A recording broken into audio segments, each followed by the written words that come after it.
you can even watch back. Giving players all the props or put them on blast. We don't give no hot takes, only talk facts. We're giving all our devotion, riding high on this wave of emotion. Going all out, yeah, cause this is our time. No, ain't no stopping us till we reach the finish line. All in, we came here to win. We're gonna give everything. S-I-C-K on the run. S-I-C-K, sick. On fire, we're ready to fight. We'll bring the house down tonight. S-I-C-K on the run. S-I-C-K, sick. Play it on the car ride, play it when you lounge. X and O, you know that we can hold it down. Shout out to my man Sammy, got it off the ground. And to all the listeners tuned in right now, got debates, analysis, and speculation. This is sports talk for the new generation. You know where to find us, got a reputation. Sick podcast, your #1 sports destination. We're giving all our devotion, riding high on this wave of emotion. Going all out, yeah, cause this is our time. No, ain't no stopping us till we reach the finish line. All in, we came here to win. We're gonna give everything. S-I-C-K on the run. S-I-C-K, sick. On fire, we're ready to fight. We'll bring the house down tonight. S-I-C-K on the run. S-I-C-K, sick.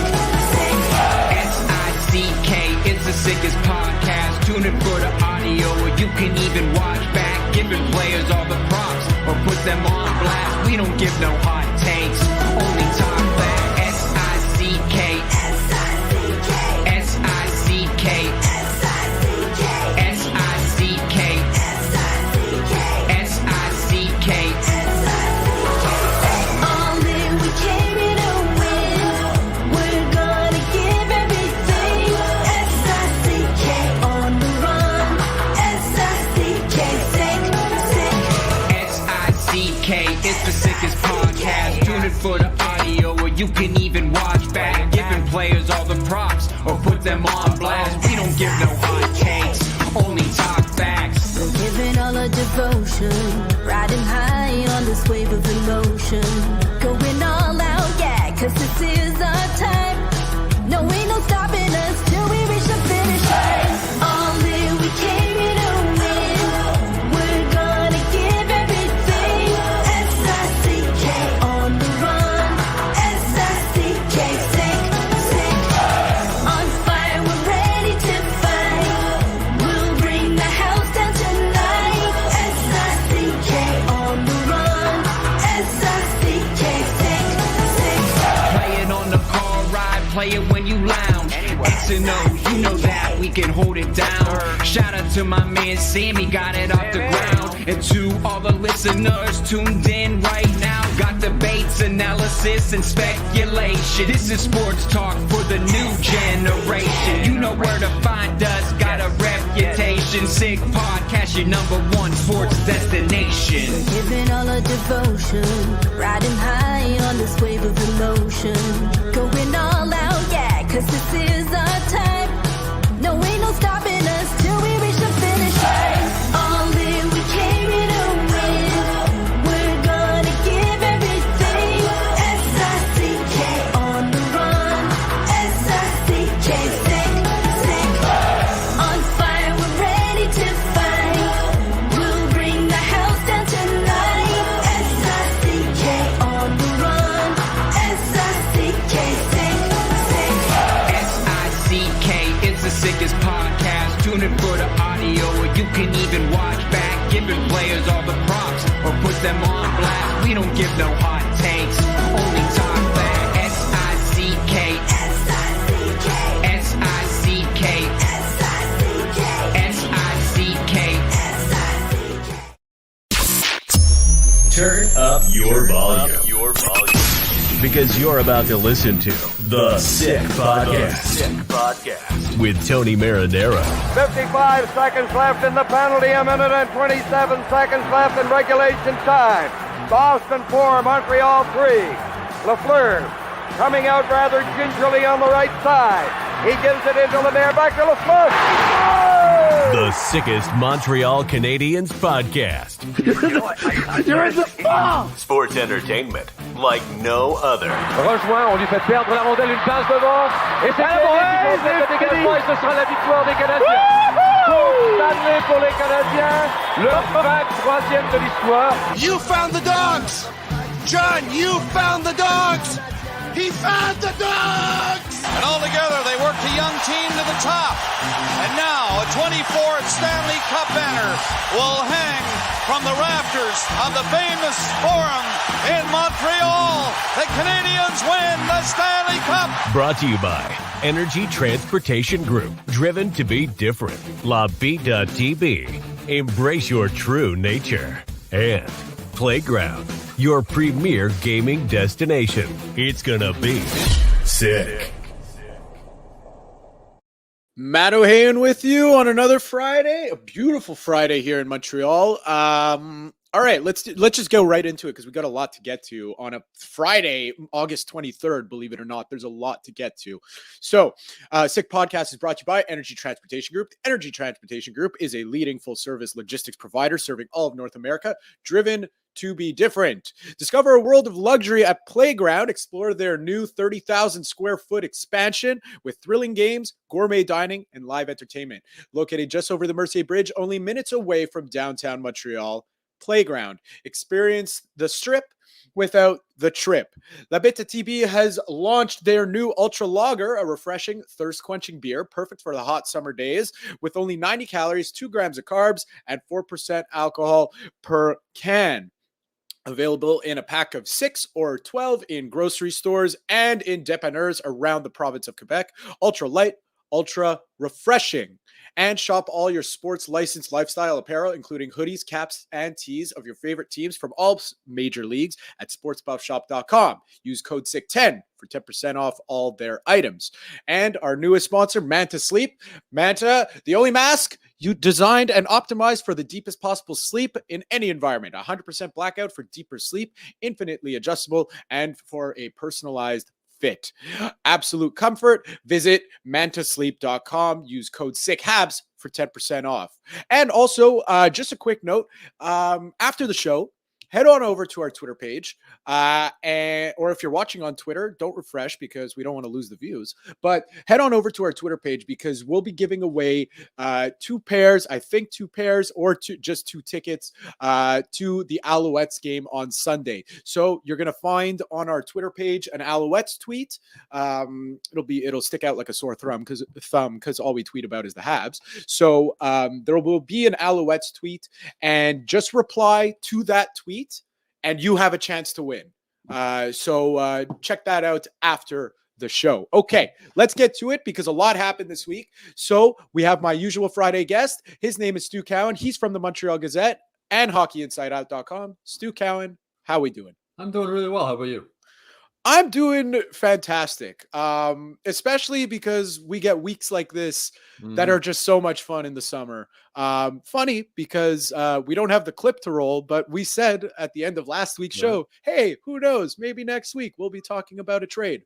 Well, it happened. So listen, we've been talking about the trade all week on the Sick Podcast. So we're not going to dive too deep into it and talk about it for, hours and hours on end.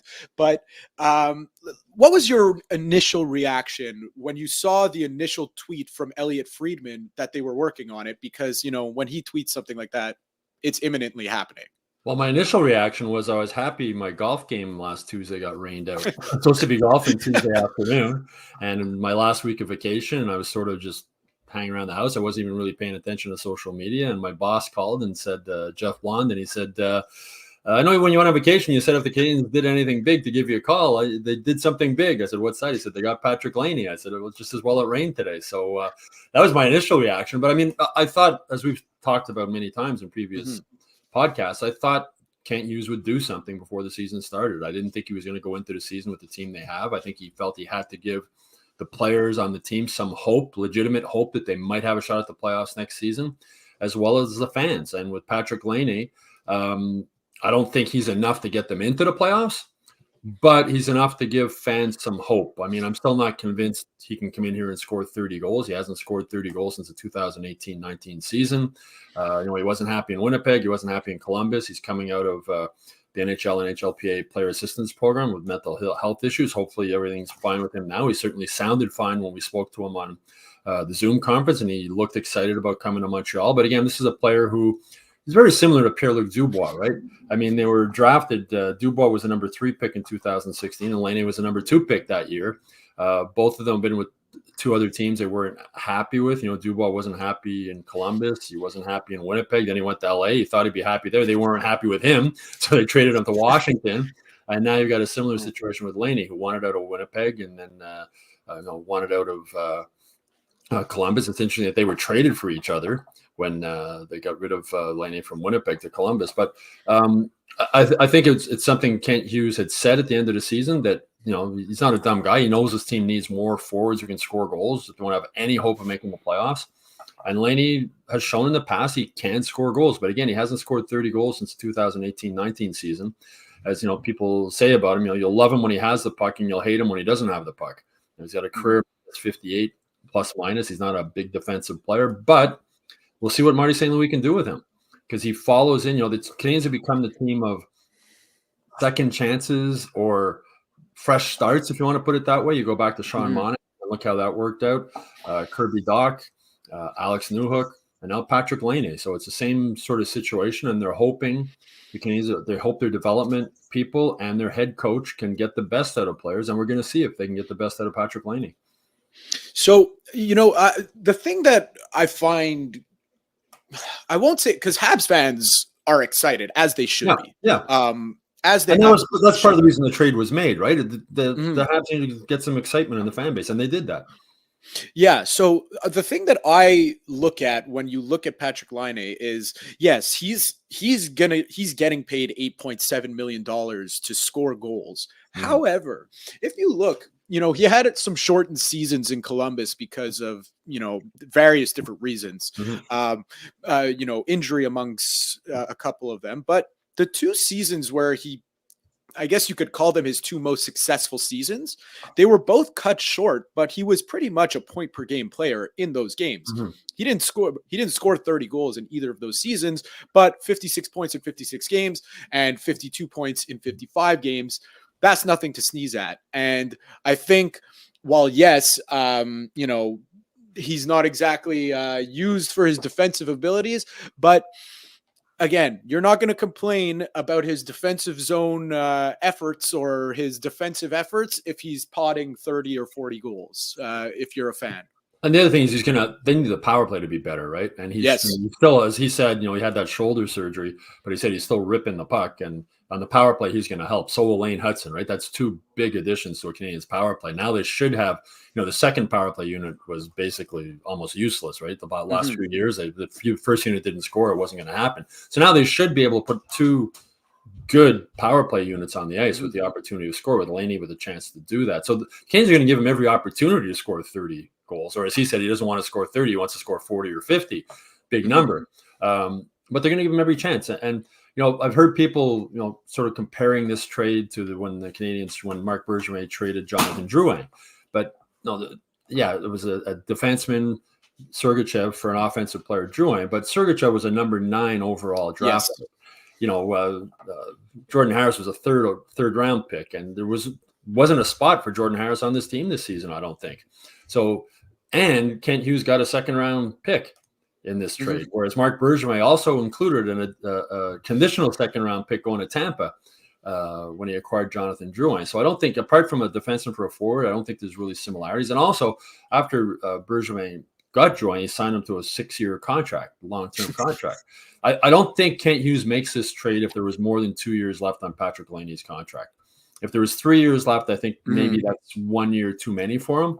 But with 2 years left on the contract, it works in well. You got Ivan Demidov coming in most likely next year.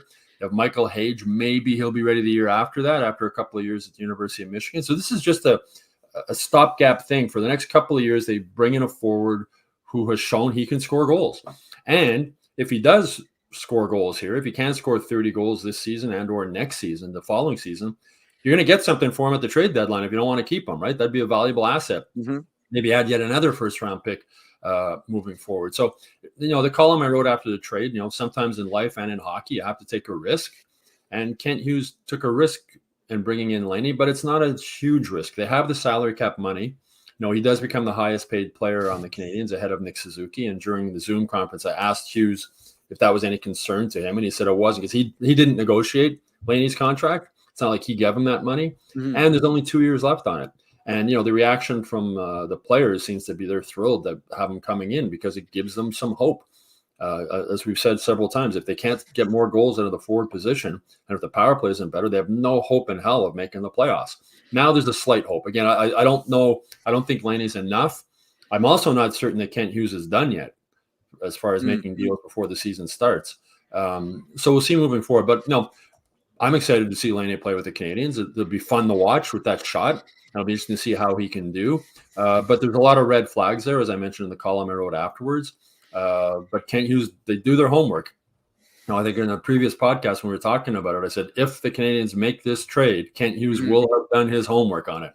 And he certainly did. Pascal Vincent, the new coach of Laval Rocket, was the head coach in Columbus last year, was the assistant coach the 2 seasons before that. So he knows Laine as well as anybody, the good and the bad, right? And it's a case of, we had said, you weigh the good and the bad. And the Canadiens obviously thought that the good with Laine was more than the bad. But also, as Hughes said, his line was, if every trade only had an upside, his job would be a lot easier, right? So it's a risk, but I think it's a small risk, and I think it was a risk definitely worth taking at this point in the rebuild, because as you said, he's worked on building the offense moving forward with the 2 picks at this year's draft, right? But that's for the future, not for the present. Patrik Laine's for the present. Yeah, and you know what? Just for listen. We're both fans of Jordan Harris. I think that's clear. We've spoken about him ad nauseum on this podcast. Yeah, I've said several times he is one of the nicest young men I have ever met in or out of sports. I wish him nothing but the best in Columbus, and he'll probably get a better opportunity to play there. So it's I wish him nothing but the best. But I don't think the Canadiens had a spot on the roster for him this year, with Logan Mailloux coming up and Lane Hudson coming up. Justin Barron would have to clear waivers to go back to Laval. So it's I don't want to say Kent Hughes gave up nothing, because that's an insult to Jordan Harris, but he didn't give up anything on his roster for this season, I think, in order to bring in a guy who has the potential to score 30 or as Laine said, maybe 40 or 50 goals. Exactly. That's why the point I wanted to make was, when you were saying you saw some people making the comparison of the trade to the Sergachev trade. Yeah. That's crazy, in my opinion, false equivalency. Again, and this is not meant to be an insult towards Jordan Harris. Like I said, we are both big fans of him. More comparable trade, though, in my opinion, is the Alex Kovalev trade. The one that brought Alex Kovalev to Montreal. That is way more comparable, because he looked like he was not finished, but he was teetering on the edge by the end of his time in New York. Came to Montreal, and then he was a fan favorite immediately and had a point per game season. He's the last player, I think, to score 80 points in a season for the Montreal Canadiens. So way more like that. Laine, you'd love him. You loved him when he had the puck, and he'd drive you crazy when he didn't have the puck. Right? That's it. It's always similar types of players. Exactly. And listen, there's always that famous clip for all the amazing things that Kovalev did in this city. I remember he was the first hockey player I had ever met. I remember he was at Hockey Experts in where was it? It was on St. John's, or no, not St. John's, or on Brunswick, one of those main street sources. And there was a lineup out the door to meet him. And I lined up, I met him, and he was very nice. He was very nice to me, a 10-year-old kid. He signed my jersey. I still have that jersey. And away it went. And again, for all the amazing things he did, all that to say, the one clip that always gets seen on SportsCenter is the one where he gets slashed in the hand and he goes, my hand, no penalty call, and Boston scores.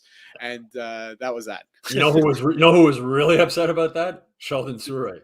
Yeah. He was not very happy with Kovalev after that happened. But Kovalev Montreal fans love exciting players. That's why they love PK Subban. That's why there's so much excitement about Demidov. That's why, Slafkovsky, the excitement we saw from him at the end of last season. And now Laine, I mean, I posted on one of the stories, I embedded a video. It's like 10 minutes of Patrik Laine scoring goals, and like he can rip the puck. I mean, I remember interviewing him in Winnipeg. And, I'm a pretty big guy. I'm 6'3", and standing beside him, he had his skates on. Like, he's a big man. He's a big, solid, 6'5". I think they list him at 215. That's it. That goes under the rate. Like, no one really talks about it. It does. He's a big dude. Like, standing beside him, he's similarly built to Slafkovsky. Like, he's just a big guy. And it'd be tough to move. So, he's coming to Montreal. He said he's excited about coming back to a market where hockey matters. And I asked him if that in the Zoom conference, if that was difficult for him in Columbus. And sometimes it can be for guys. Right? Some guys don't want to play in the spotlight. And some guys probably find it hard when they go to a city where they walk down the street and nobody knows who cares who they are. Right? It sort of depends on your personality. So Laine in Winnipeg, as I said, he wasn't happy there at the end either and wanted out. But he certainly seems happy coming to Montreal. And the Canadians certainly seem to believe, Kent Hughes and Marty St. Louis and Jeff Gordon, who all spoke with him, all seem to believe that he's happy coming to Montreal. And he does know what it's like playing in a Canadian market. So it's not like going to be a shock to him. He's been in Montreal many times as a visiting player. He knows the city. I'm not convinced he's going to score 30 goals. But hopefully for the Canadians, he surprises me. I think he's good, as I said, and they're going to give him every opportunity to score 30 goals. I see him starting the season on the second line with Doc and Newhook. Hopefully Doc can stay healthy. We saw what Newhook could do the second half of last season. He played really well. But I also wouldn't be surprised if we see Laine moving up to the first line at times if Caulfield or Slafkovsky are struggling a little bit, or Marty St. Louis just wants to mix things up a bit. So there's a lot. Marty St. Louis, I'm sure, is excited. This gives him more options with his top six. It improves the bottom six a little bit too, because a guy like Joshua Roy, who I thought would start the season in the top six if they didn't make this trade, now drops down to the third line, I would think. Some people are saying on the fourth line. Some people are saying he might end up in Laval. I'd be surprised if he ends up back in Laval. But it just gives a little bit more depth through the forward position. And as I said, their power play, if Laine only improves the power play, that's going to help this team a lot. Big time, because, any team could use 10 or 20 more power play goals. I'm not saying that's all he's there for, but if he manages to, indirectly create 10 to 20 more power play goals, that's a lot more points in the standings. And that's just how it works. So, Brian Wild's pointed out several times, and he's right. The Canes need at least 50 more goals to have any chance of getting into the playoffs. So Kirby Dach comes back.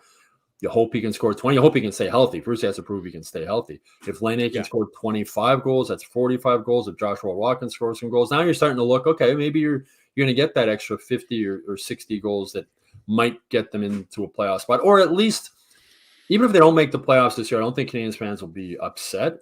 No. I think they would have been upset if they were out of it already by like January, February, right? I think it would be, here we go again. But I think they're good enough now that they'll be able to hang around the playoff race in the wild. They need to be in the mix. They'll hang around and they'll be in the mix, and they'll play meaningful games later in the season, which will help this team. And Kent Hughes spoke about this also, and I've witnessed this firsthand being in the locker room. They've built a really good culture in this team. It's a fun locker room to be in. You can tell these guys really like each other, and it's not BS when they talk about it. As I mentioned several times, it's like a brotherhood they've created. And it's going to be interesting to see how Laine fits into that. It really will be, because they're sort of, Kent Hughes spoke of this, they're counting on him to be a bit of a leader on this team too, at 26 years old. He's experienced the highs and the lows of playing in the NHL, right? And Kent Hughes had said to me, he said, we want you, think when you were an 18-year-old player about the people and the things that helped you, and think about the people and the things that hurt you. And I think that's huge, because he's, he had pros and cons. When you're a young star in the NHL, especially in a Canadian market, there's people tugging you in every different kind of direction, right? And he might be able to help some of these young guys as far as, don't do this because I did this and this is what happened. Do this because I did this and this is what happened. So it'll also be interesting to see how he fits in. Like, Patrik Laine is not a guy I've really thought of like leader, but as Kent Hughes said, he's 26, which is young in the NHL, but it's old on the Canadians. So that's another aspect that they brought in. And one thing with Kent Hughes and Jeff Gordon are smart guys, and they're good people people. You know, like I think Mhm. they're good dealing with people, and the questions Don Waddell gave the Canadiens permission to speak with Laine before the trade, which is rare for a GM of an opposing team. And Kent Hughes thanked Waddell for doing it and Waddell realized he had to trade Laine. Laine wasn't coming back to Columbus, and the Canadiens were the only team willing to take on the full salary.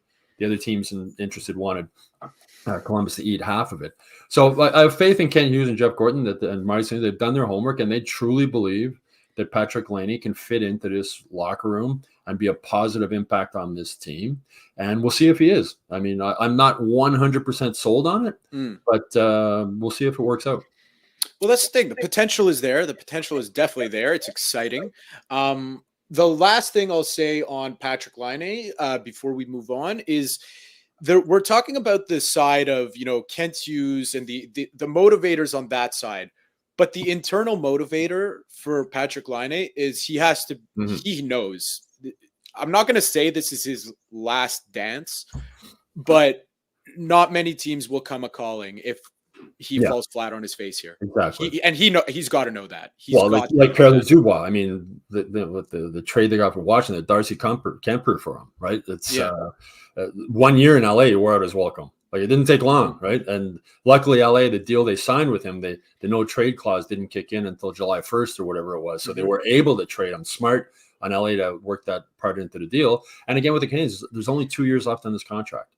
If it goes horrible the first year, you can trade him for whatever, try and get something back in return. And if it goes really well, you can trade him for something more. So I'm also confident that if Laine does become some kind of a disruption in the locker room or the chemistry that they feel, I don't think they would hesitate to do what they did with Joel Armia. Was for different reasons, but send him down to well. That'd be a wake up call. But I think from what he went through in the player assistance program, and he said something that was really, I think, important. And anybody who knows anybody who's ever dealt with mental health issues, he said, when you're not happy, it's hard to perform at whatever job you're doing. And he obviously wasn't happy, right? Whatever it was that was bothering him, he wasn't happy. And people say, oh, he had all this money, or we had whatever. You look at people like Robin Williams, who had all the money in the world and sadly was very unhappy, or Anthony Bourdain, or people like that. So money doesn't buy happiness. You need to find happiness within yourself. And for Patrik Laine, hopefully he has found that happiness now. He looked very relaxed and comfortable. I was going to say, he looked just comfortable in his own skin. He really, really did. And that's a really good sign, because coming here, it's not easy, right? When things are going great, Montreal's the best place in the NHL to play hockey. And when things are going bad, it can be the worst place in the NHL to play hockey. So hopefully what he went through in the player assistance program, he's learned some coping mechanisms when he starts feeling not happy or things aren't going well or getting down on himself.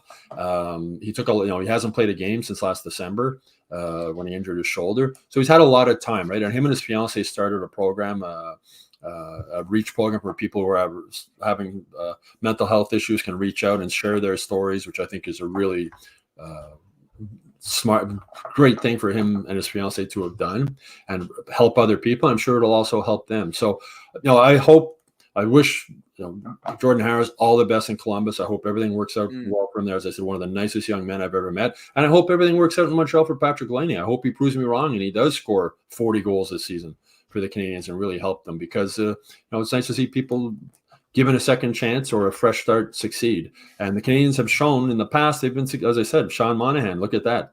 When they brought him into the contract he just got. Kirby Dach, apart from the injuries, Alex Newhook, we saw what a player he could be at the end of last season. So the Canadiens have a history, or have started a history of showing that they are able to do that. They're able to bring guys in, give them a fresh start here in Montreal, which isn't an easy place to get a fresh start, but they've shown that they can make it work. Yeah, and you know what? Just a closing point before we move on to all access talk is that this trade just takes not a ton of weight, but probably Cole Caulfield could probably sleep a little easier after this trade. And Juraj Slafkovsky also, because Kent Hughes has said after he signed Slafkovsky to a big contract, he expects Slafkovsky to have dips again. He's only 20 years old. So when he does have a dip, you can pop Laine up on that number one line and drop him down. And talk to them that it's not a bad thing, right? It's that we're just mixing and matching. And the lines change all the time in today's NHL, right? So it's not like Suzuki and Caulfield. You're cemented there, yeah. That's going to play game 1 to game 82 together. There's going to be things, and hopefully for the Canes, there's not injuries again that they have to deal with. Yeah. But they have a legitimate, not a top of the NHL top 6, but they have a legitimate top 6 players. Like the players that are in their top 6 roles, you can say, yeah, that's a top 6 guy. Maybe not one of the best top 6 in the NHL. Definitely not one of the best top 6 in the NHL, but a good top 6, and a top 6 with so much potential because that number 1 line is so young. Kirby Dach is still young. Alex Newhook is young. Laine's 26, which is relatively young.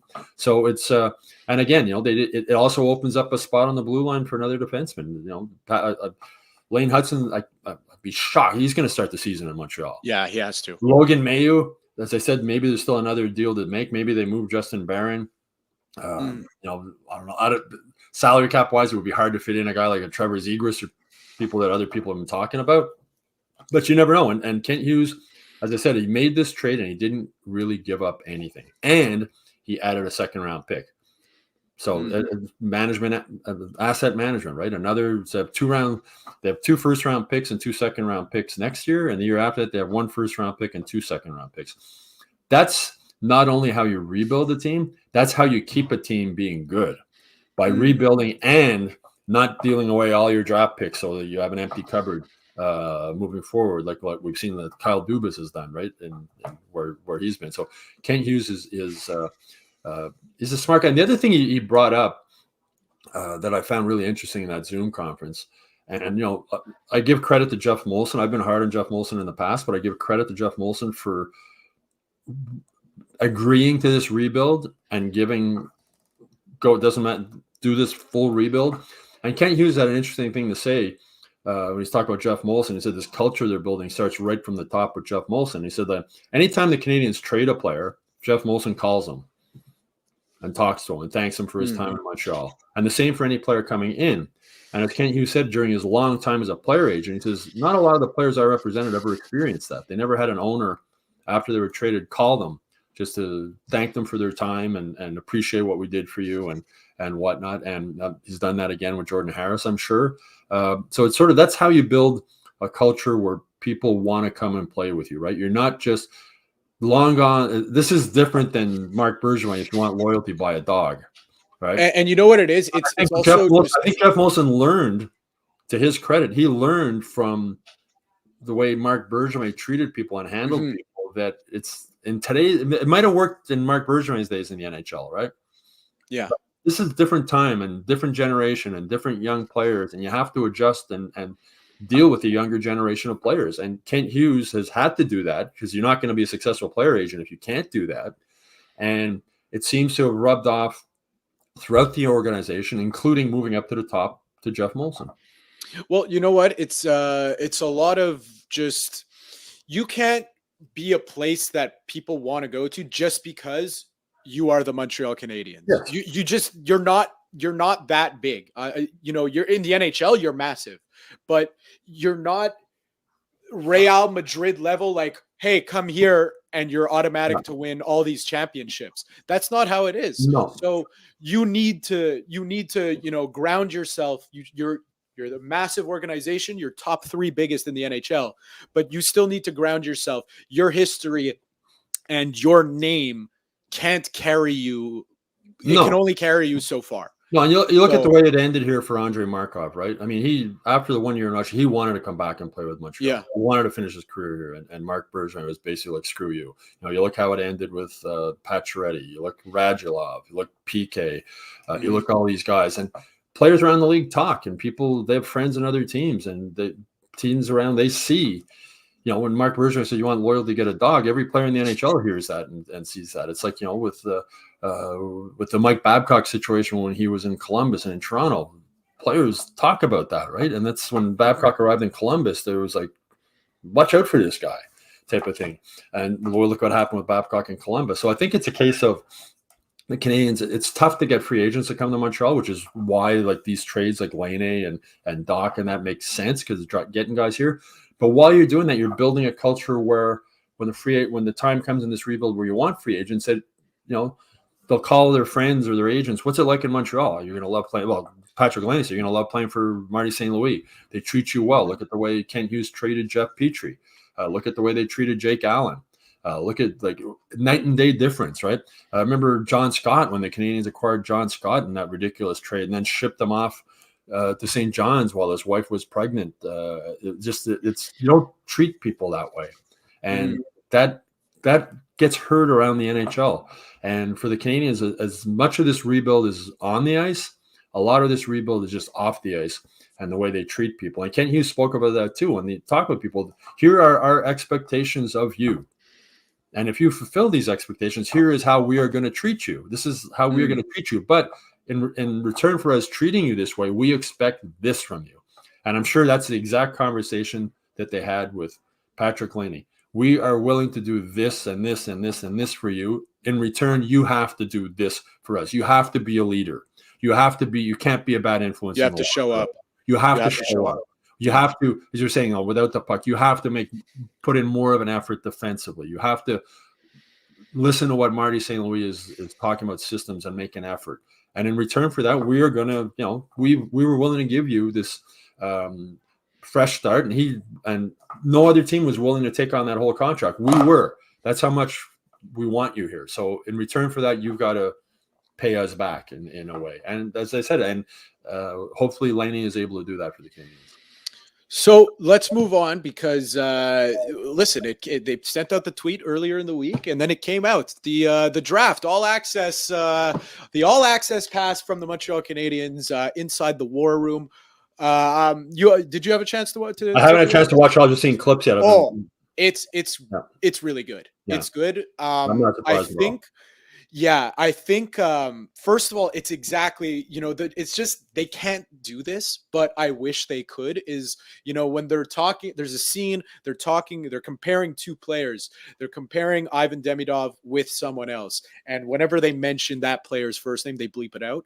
Yeah. I get it, but I just wish I knew. You could kind of piece it together. Well, it was the same last year when they did the same thing when they were talking about Mitchkov or whatever. They could tell or the goaltending. Remember when they were talking about when they drafted Jacob Fowler, they were talking about other goals that blacked out the name. So they're not going to, and again, that's understandable, right? Because we're talking about how you treat people. You don't want this guy, you're saying negative things or whatever about a guy. You want that getting out. But these access videos are awesome.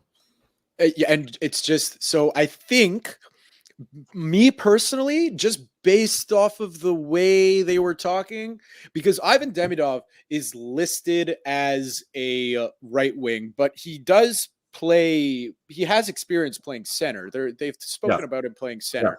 There's two players that I think that they're talking about, because they say explicitly with him, you are potentially with Ivan, you are potentially getting a first line center. Yeah. With Bleep, you're getting a top 6 scoring winger. Mm-hmm. That to me, that reads they were looking at Beckett Senecki, or Beckett Seneca, if that's how you pronounce his name. Yeah. Or I mean, I don't see it being Caden Lister. The center was just depth was just so deep in this draft. Maybe Trevor Connolly, maybe Snake Boisvert was right, and it was Trevor Connolly.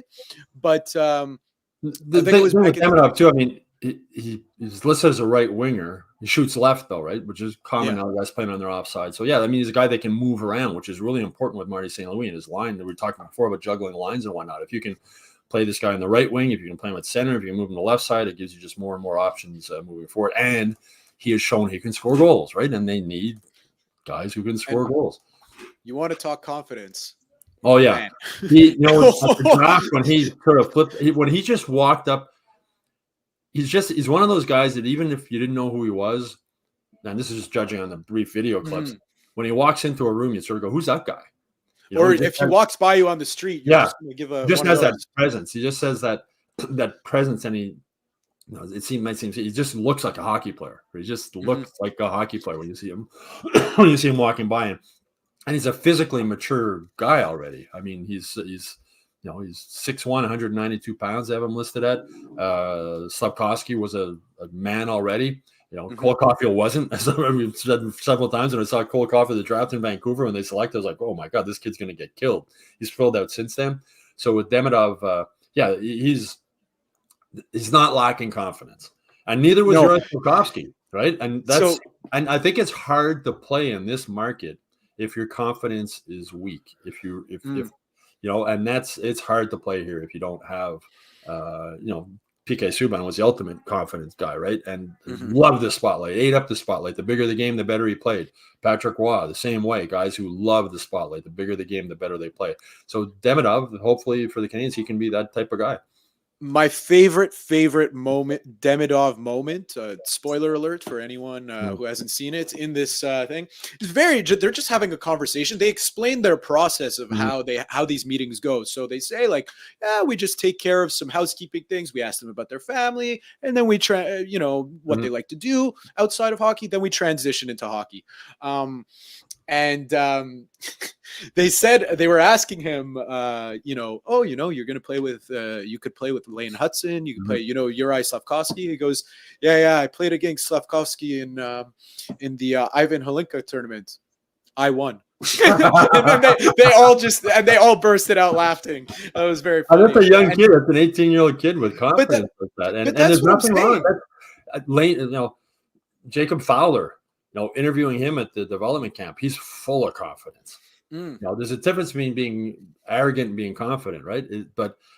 And you can't play goalie here without having that confidence. It's been one of Caden Primo's problems in Montreal. It's just that confidence factor. He's struggled with it, and he's admitted that he's struggled with it. Hopefully this season for the Canadiens, he improves in that part. But for Demidov, and I remember the day before the draft, when they had all the 2 years ago when they had all the top prospects in old Montreal, and I asked Slavkovsky, why should the Canadiens draft you number one? He said, because I could play with Nick Suzuki and Cole Caulfield and we can score goals. And now they're doing it, right? So he backed it up. He was a confident kid and he's backed it up. But I think it's also huge when you can get a guy like Demidov or Slavkovsky, especially in this rebuild phase where the Canadiens, when they want to try and speed it up a little bit, that you can get guys who are physically mature already. Michael Hage, the second pick in the first round pick, is not physically mature, like most 18-year-old kids, right? Saw him at the development camp. He's skinny, right? He's 6, I forget what they list, like 6'2" or whatever, and like 175 pounds or 180 pounds. He's thin. He needs to put on weight. And he knows he does. And the Canadiens know what he do. And that's great that he's going to the University of Michigan with the weight program there. And he'll 2 years from now, he'll be 200 pounds. I'm convinced. He'll like the same way Cole Caulfield bulked up after he got drafted and went back to the University of Wisconsin, the NCAA route. If you're a young guy who needs to put on weight and get stronger, that's the way to go. But with Demidov, he's physically ready to step in and play in the NHL, just like Slavkovsky was. And I think that's a big deal. Lane Hutson, when the Canes drafted him at development camp right after that, like, skinny little kid. He's filled out since then already. So it's ready to play in the NHL. So those are – but with Demidov, again, I just think that confidence factor is really, really, really important. And, talk about Lane Hutson after the last game of the season last year at the Bell Center, I said to him, you look like you're having fun out there. And he said, well, hockey's supposed to be fun. That's exactly. Why I play it. And that's another attitude that, these guys, it's still a game, right? And when it stops being a game, I think that's when things start going bad. Like we're talking about Patrik Laine, the mental health issues he's had. When it stops being fun, as Laine said, it's hard to perform. So I really found that refreshing when Lane Hutson, he said, yeah, it's supposed to be fun. We're playing hockey. It's a game. It's supposed to be fun. And he looks like he's having a lot of fun on the ice when he plays, and it's going to be fun watching him play next season. And it's going to be fun watching Patrik Laine play, and it's going to be fun watching Demidov. But that's why I think this trade is, we're talking about, as much as anything, it's just giving hope and excitement. Habs fans are excited about the upcoming season, and there should be. There's going to be a lot of players that are going to be fun to watch. It's going to be fun to see, can Sam Montembeault handle the number one goalie responsibility now that the three-headed monster, the three goalie system is gone with Allen gone? Is Lane Hutson ready to play in the NHL? What can he do on the power play? How is Marty St. Louis going to set up his two power play units? Can Mike Matheson continue to be the player he was at the end of the last season? Is Slavkovsky going to continue to improve? What's the ceiling for Nick Suzuki as an offensive number one center? in the NHL as he tries to prove that he is a legitimate number one, continues to try to prove to some people he is a legitimate number one center. Can Cole Caulfield get his scoring touch right from the beginning of the year? So there's a lot of storylines going into the season. Is Logan Mayo ready to play in the NHL? There's a lot of storylines that I'm looking forward to covering this team, and I think Canadiens fans are looking forward to watching them. And as they should be, because again, it's good to have excitement, because it just goes back to, it's been a while since the Canadiens have had a player that could bring you out of your seat. Yeah. And for a while I'm talking, because Kovalchuk, he was good. Oh yeah. 17 games. He played 17, 20 games or something like that. It was fun. Like, it's pro sports is entertainment, right? Mm-hmm. People going to the Bell Center, you spend a lot of money on tickets. You spend a lot of money to park your car. You spend a lot of money for a beer. You want to be entertained, right? You go there. If the Canadiens lose 4-3 and it was an entertaining game and Patrik Laine scored a goal and the power play got a goal, you're going to go home. You're going to be disappointed, but you're going to say, okay, that was a fun night. I was entertained.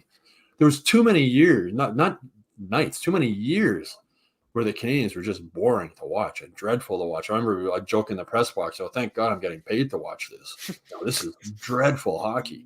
But those days are gone. Like we've seen that even last season since Marty St. Louis came in here. You sort of lit a fire under the players. They want to play for him. They compete hard. They work hard.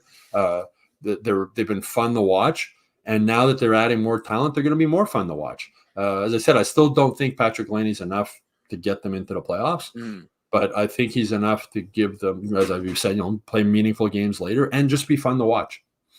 Mm-hmm. Yeah, and just to go back to Ivan Demidov and this all access, because he's going to be one of those players that'll bring you out of your seats. Yeah. Is that, and just this will get Habs fans and the ones who haven't watched it yet excited. Is that, you heard a lot of them talking that they thought he was the best player. And, you see that in a professional interview, but they're putting on a face and, they're being professional and they're answering questions. In this 26-minute video, you see really how excited they were that he felt to them. Like, oh my God. Kent Hughes, he was, it looked like he was a kid in a candy store. He goes, "Oh, it's falling our way for us." Yeah. And they were truthfully just so excited about how he felt. One of their European scouts, I forget his name, but he said, if he falls to us, I don't think he will, but if he falls to us, run up there and take him. Well, and the Habs management is very good at their poker faces, right? I mean, leading up to the draft, they were very, maybe, we'll see what happens. And I think that poker face for Kent Hughes is one of his strengths, because I think he makes this trade for Laine even if he doesn't get the second round pick, right? They're desperate to get some goal scorer. I'm thinking that he probably makes that trade without the second round pick. But he probably says to the Blue Jackets, "Well, look, we're going to eat the whole contract, so I'm not going to make I'm speculating here. I'm not going to make this deal unless you throw in, and we're not going to eat his whole salary unless you throw in the second round pick." But I really wonder if he would have nixed the deal if they didn't throw in the second round pick. You know what I mean? It's if you don't ask, you won't get. Like, maybe I'm wondering. But, and the reason I say this, when after Hughes got the job, a couple months later, I got a one-on-one with him in Brossard, and we were just talking about how he got. Went from a player agent, how he got into the player agency business after he had been a very good hockey player himself. Played Division 2 or 3 NCAA hockey. Wasn't that big of a guy. Got law degree, got into the player agent business. And the player agent business, he was struggling at the time. He had one player, I can't remember his name, he had left him, and he didn't have a lot of clients at the time. And his wife was sort of saying to him, maybe it's time to give up this hockey thing and go be a lawyer and make some real money for the family. And at the time he had been talking with Vincent Lecavalier and trying to get Vincent Lecavalier to sign with them. And Lecavalier called him right at this point in his life when he was wondering, do I stay in the agency business? Do I go become a lawyer? Do I give up on this dream of being in hockey? And Lecavalier calls him and says, "I'm signing with you." And Ken Hughes goes, "Oh, great." And Lecavalier says, "That's it? You're not, this guy's going to be a number 1 overall pick. You're not more excited that I'm signing with you?" And Hughes said to him, he says, "Hey, I'm going to be negotiating your contracts. You don't want me to have a good poker face?" That's a good story. So that is he's a master negotiator because you're Yeah, a player agent. And I would have loved to, behind the scenes, you talk about behind the scenes in the draft. I would have loved to have seen the behind the scenes with Don Waddell working out this trade and how Kent Hughes was able to get a second round pick also out of this deal to bring in Patrik Laine. It's hard to believe with the deals that he's made that a second round pick would, flush the entire trade. He always seems to make the trade. He gets this and that. You go down the list of trades, you get this and that. Look what he did with Monahan. He's getting 2 first-round picks out of Sean Monahan. He's just, if you don't ask, you won't get, right, in negotiations. Yeah. Worst thing the other side can say is no. So I'd love to have seen the process he went through. I'm sure it was, we're going to eat the whole salary, so I want more than just Patrik Laine coming back. Yeah. But again, does he not make the deal if that second round pick isn't coming back? I don't know, and it's something I should have asked him actually in the Zoom conference. I didn't. I'll ask him that next time I get a chance to interview him, which will probably be during training camp. But it'll be interesting to see just how I don't know if he'll tell the answer or not, but just how he was able to get the second round pick along with it. As I said, and when Drouin went to Tampa, he went along with the conditional second round pick, right? Mm-hmm. It's funny because I went to Tampa. My mistake. Sorry. It's funny because now that I'm thinking back, I met Vincent Lecavalier because he lived in Ile-Bizarre. Yeah. I don't know if he still does, but he definitely lived in Ile-Bizarre. Yeah. And I was about 13 years old. Just finished playing street hockey with a couple friends, and we went over to the Saint Hubert on St. John's in Pierrefonds. Yeah. And we just see this mass of a man walk in, and he was my favorite player as a kid. So I go, that's Vincent Lecavalier. And we went over. He was sitting in kind of like they have kind of a weird dining area back in the day. So they were around a corner, around a bend in a kind of not a private room, but and we go in and I had no idea who he was sitting with as a 13-year-old kid. You don't know who agents are. Yeah. But he was probably sitting with Kent Hughes. Kent Hughes was probably treating him to a nice hot chicken sandwich. Yeah, exactly. I mean, Vinny Lecavalier looks like he could still play. And I remember saying that. So does Marty St. Louis. I remember saying that to Marty St. Louis. I think it was last season. I said, "You look like you could still play." And he laughed and no. And then he sort of took a step away and he turned. I says, maybe on the power play. But I got another good Lecavalier story for you when he, number 1 pick at the draft. And his dad wanted him to play in the Quebec Junior League. And his mom wanted him to go to university. And so he went the junior route, right? And he went and played in Rimouski. So first game, QMJHL, the parents drive. I can't remember the game was in Rimouski or on the road. So they drive from Ile-Bizarre to go watch the game. And puck drops, opening faceoff. Guy grabs Vinny Lecavalier and beats the crap out of him. First shift in the Quebec Junior. So I said to his father, but I interviewed him in a story before the draft, and I said, "So what was the drive home from Rimouski like after that?" And he went, "Very quiet." But I mean, in the end, it was they made the right choice, and he went to Rimouski. He was right there. He became the first overall pick. But and when Kent Hughes, when he brought Vinny Lecavalier back in, they have a tight bond. Like Kent Hughes would Kent Hughes. If Vinny Lecavalier didn't sign with Kent Hughes, he might not have been continue to be a player agent, right? But you get a big name like that, and then you start building your base from there. And it's going to be interesting. I'm interested to see what Vinny Lecavalier's role will be moving forward with the Canadians. You say in that video, he's in the room talking with these guys. Yeah. They use him a lot. He's got a young family. He's not ready to make hockey a full-time position again for him with his young family in Tampa. Very similar to Marty. He didn't want to get into coaching full-time until his kids were grown up a little more and out of the house. But they have future plans for Vinny Lecavalier, whether it's going to be in coaching or whether it's going to be a bigger role as maybe an assistant to Hughes. I mean, he's already, the special consultant, I think is the exact title. But they brought in so many people in this Canadians group since Jeff Gorton took over that they built. It's those kind of people that surrounding all these players. That's one of the reasons I think they can help Patrik Laine, right? All these people that have to help them, whether it's mental psychologists, whether it's Vinny Lecavalier, whether it's Adam Nicholas, whether it's the coaching staff. Jeff Gorton's built an impressive organization. As he said when he took the job, this is my number one goal is we have to modernize the Canadians, right? They had no analytics department. They didn't have much of a development staff.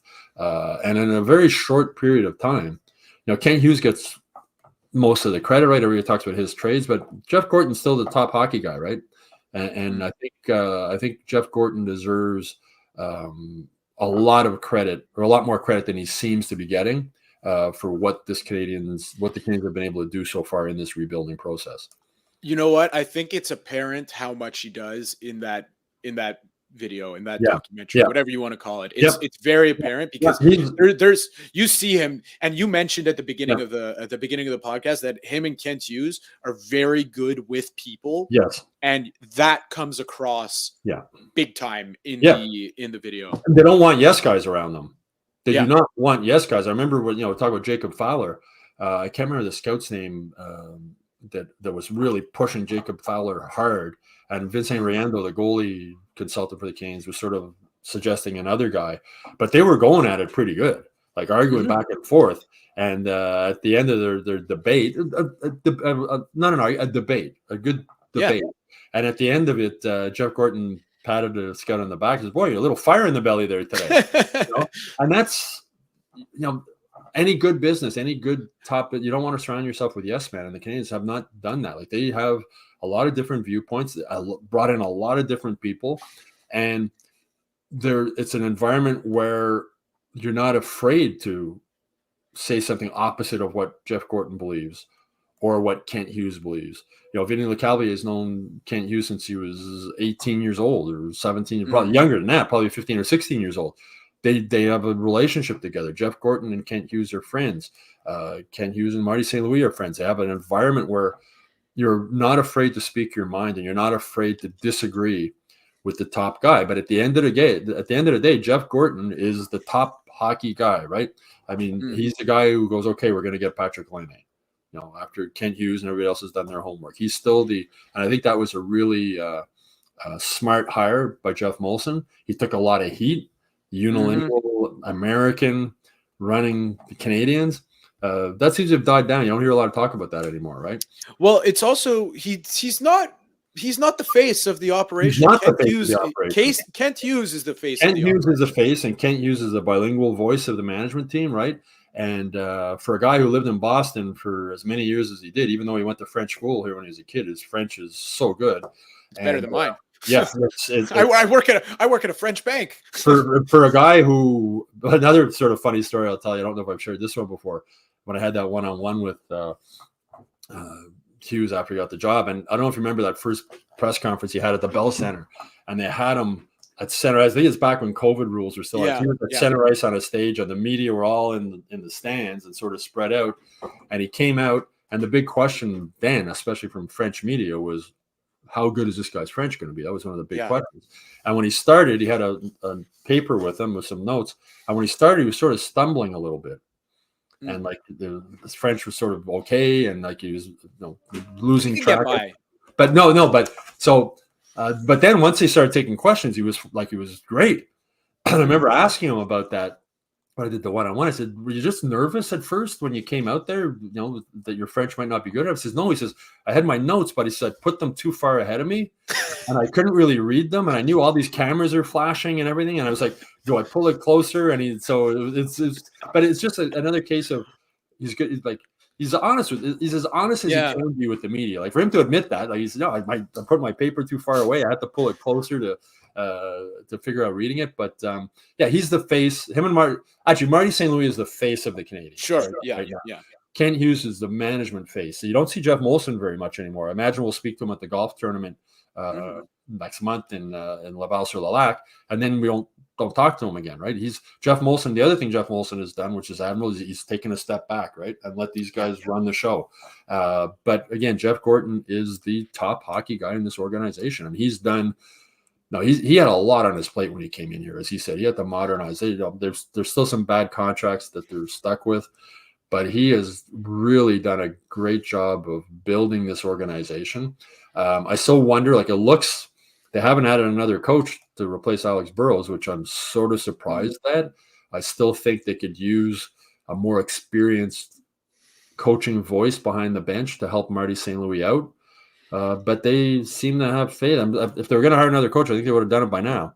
So they seem to have faith in the guys that they have. And Marty St. Louis seems to be comfortable with the guys he's working with, because he hasn't really hired anybody, right? Since Robidoux replaced Luke Richardson, but the other guys have been around since before he came here. But Marty's obviously happy with the group he has, because as Ken Hughes has said, after Alex Burrows stepped down from the assistant coaching position, he would talk with Marty and see if he wanted to bring someone else or if he didn't want to bring in somebody else. And Marty seems comfortable not bringing someone else. And I imagine that means he's going to have a lot more control over the power play this season. Probably take that responsibility on himself and maybe delegate some of the other stuff he deals with to assistants, whether it's practices or whatnot.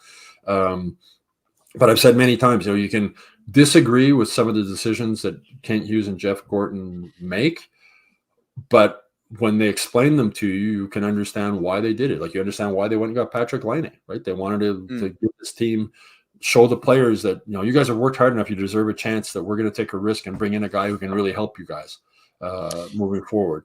And in the present, not in the future, because it's all since these guys have taken over, it's all been about the future, right? It's all about development. Doesn't matter, Marty said, we're not basing things on wins and losses. We're not this, we're not this, we're not this. Players want to win, right? Players want to win. So they have given them a better chance to win now moving into next season. Last thing I'll say before we close out, because he should deserve some time once we talk about the draft video, is that Michael Hage has a very tragic but redeeming story, and I think it's been well documented. There's some great articles out there, but an article can only paint so much of a picture. This all access look, when they're talking to him, and they don't shy away, they ask him about it. Oh yeah. And it's just, it's very rare these days where I get shivers watching something sports related. And my jaw was almost on the floor hearing him talk. And of course, he's a very easy guy to root for, but now it's easy to say he's an easy guy to root for. No, after watching it, I want to root for this guy. I am going to be rooting for this guy, because just what maturity on such a young guy, and to deal with something so tragic as he did, and his family, and the reaction on his face, on his mom's face when he got drafted, just it really sent shivers down my spine. Well, an 18-year-old kid to lose his father in any manner, right, is devastating. To lose him, sort of a freak swimming pool accident that his father died in. It's not like his father had been sick for a long time and you're prepared that he's going to pass away. Not that still terrible, but this is like, you wake up in the morning, you have your dad, and then the next night you go to bed at night, you don't. Like, that's at 18 years old. It's and his dad was his biggest supporter, right? And a huge Canadians fan from Quebec. And his mom also. I mean, that's the other scene in the video with the mother at the draft, and when the Canadians are about to pick, and they're gonna, like, they were so happy that the kid grew up as a Canadians fan. His father was as big a Canadian. He speaks French. His dad and his grandfather were the two biggest.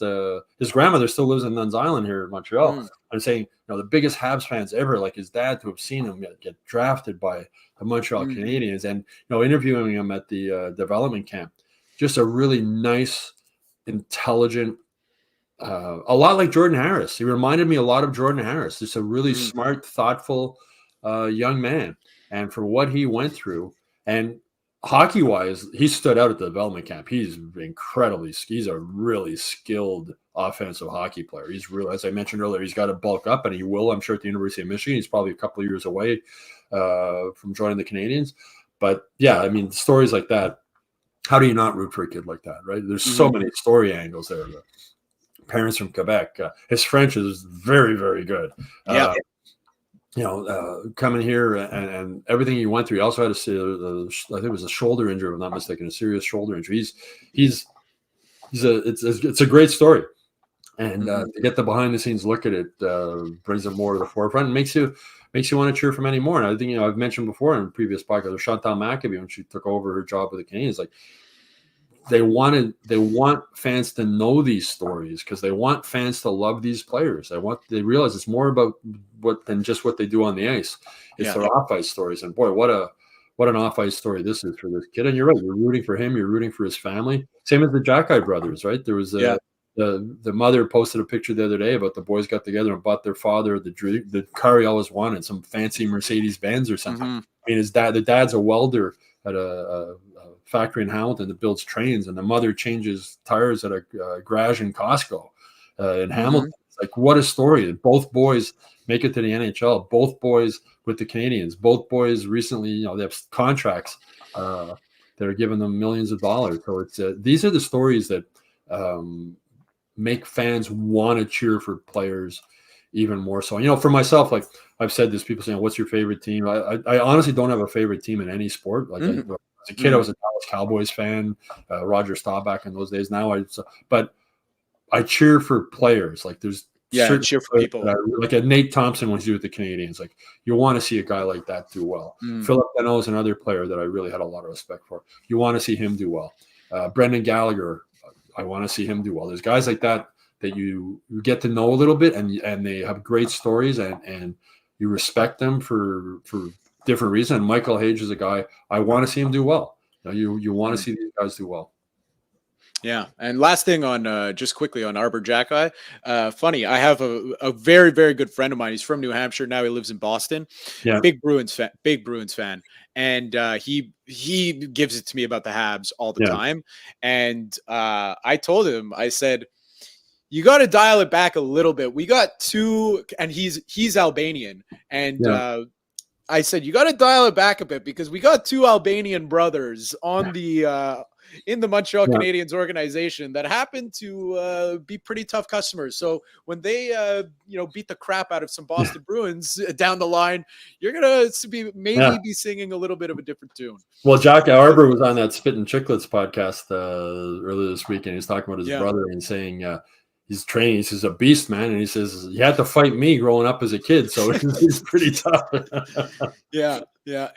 Anyways, like those brothers, how do you not, but that's cheer for that? How do you not, I've had a chance to speak with his mother and meet his mother quite a few times at the Bell Center. And she's just a fantastic woman. I mean, I remember doing a story on them. I was talking with Arbor about his mom she works at the Costco in Hamilton, and she, in the garage, she's not the woman when you go in the tire, she's the one changing the tires. She's not putting a line on your receipt. No. She's the one changing the tires. And he said, well, I said he said she's probably the strongest one in the garage, more than the guys. So I remember interviewing his mother, and I said, Arbor told me that you're probably the strongest seriously, the strongest person in the garage. And she goes, well, it's true.